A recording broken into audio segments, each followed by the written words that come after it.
In the heart of the sacred forest of Ida, Bisola stood trembling, caught between the whispers of ancient spirits and the weight of tradition.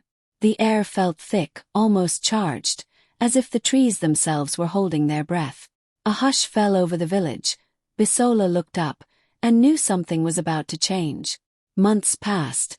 Bisola village had suffered from a strange sickness. People would fall ill without warning, their spirits dimming as hope slipped away.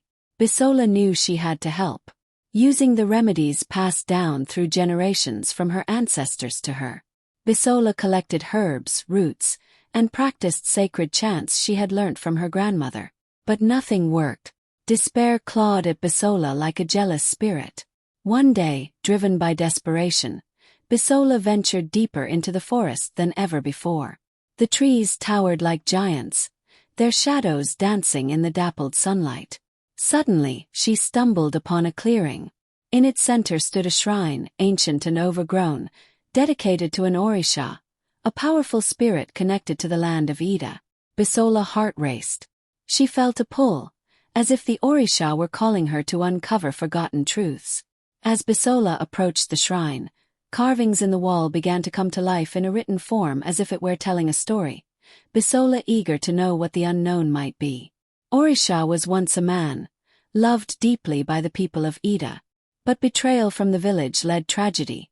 Orisha was a man of great strength and wisdom, adored by the villagers. He lived with his wife Bukola, who was known for her kindness and beauty. Together they nurtured the land of Ida, bringing prosperity, peace and love to the community.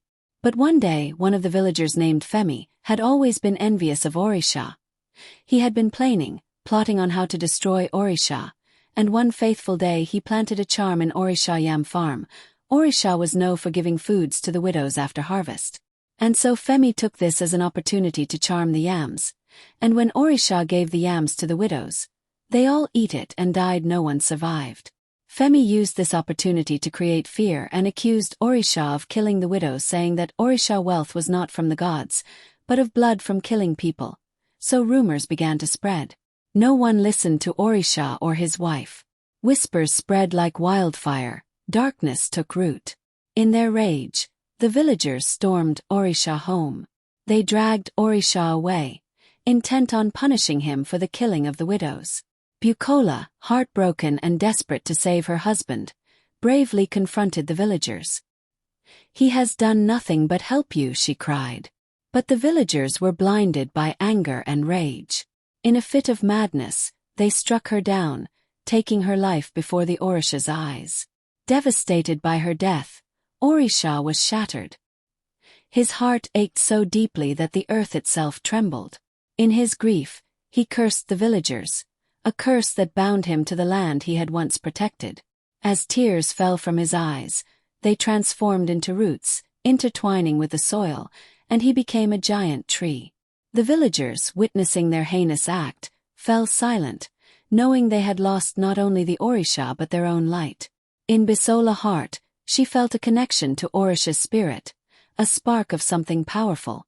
Without thinking, she reached out to touch the tree, and in a blink, everything changed. She could hear ancient voices. Orisha's spirit awakened, swirling around her. A voice, deep and resonant, demanded her attention. "Offspring of Ida, you have awakened me from my sleep. To restore peace and heal your village, you must marry me." Bisola was frightened. How could she marry a tree? Her heart belonged to Ade, the love of her life. But the desperation of her people weighed heavily on her. Chaos erupted in the village as the sick cried out, their pain echoing through the night. Bisola knew she had to act fast. Conflict raged within her. On one side, the love for Ade, who stood strong and unwavering. On the other, the duty to her village and the Orisha's call. Bisola sought guidance from a village elder, a wise woman who had seen both joy and sorrow. "You must choose the path that honors both love and tradition," she told Bisola. "Find a way to unite the spirits with the heart of the man you love." Taking her words to heart, Bisola returned to the shrine, dragged by Orisha's pull. "I will marry you. But my heart does not belong to you alone," I proclaimed. "I will honor your spirit in our land, but I choose to be with Ade." The forest shook with power, and the Orisha laughed, "Ha ha ha ha ha. Very well. You will bring balance. Let your love be a bridge between our worlds." With Bisola decision made, she rushed back to her village. Ade was there, his eyes filled with worry. "Bisola, you're back," he exclaimed, relief flooding his voice. "They need us, Ade. Together we can heal them," she said, grasping his hands tightly. With Ade by her side, they both gathered the village.